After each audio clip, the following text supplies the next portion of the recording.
দুধের চাছি বানিয়ে নিয়েছি। এরমভাবে পেড়ার মতো করে শেপ করে নেব। নিয়ে নিয়েছি আটা, তার সাথে দিয়ে দিলাম একটু নুন আর ২ মুঠো চিনি দিয়ে দিলাম। আর দিয়ে দিচ্ছি একটু চালের গুঁড়ো, খুব সামান্য। এবার উষ্ণ জলটা আস্তে, আস্তে নেব আর আটাটাকে মাখতে থাকবো।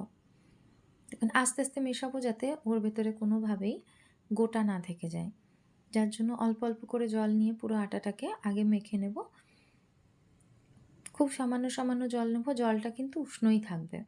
আর এরমভাবে গোকুল পিঠে বানালে গোকুল পিঠে খুব সুন্দর হবে, ফুলবে, ফেটেও যাবে না।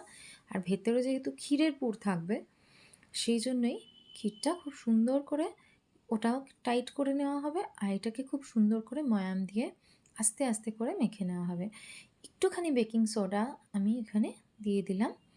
এই দেখুন মাখাটা এরকম হবে।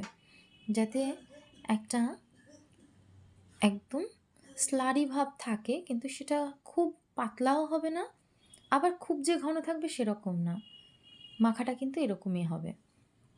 নিয়ে নিয়েছি একটা ক্ষীর, সেটা দিয়ে কিন্তু দিয়ে দিলাম আটায় চুবিয়ে। এবার একদম ঘিয়ে ভাজছি। ঘিয়ে ভেজে নিলাম। ছোট্ট একটা কড়াই নিয়ে নিয়েছি।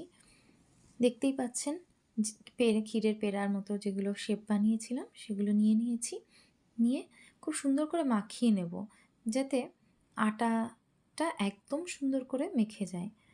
দেখুন খুব সুন্দর ফুলে উঠেছে।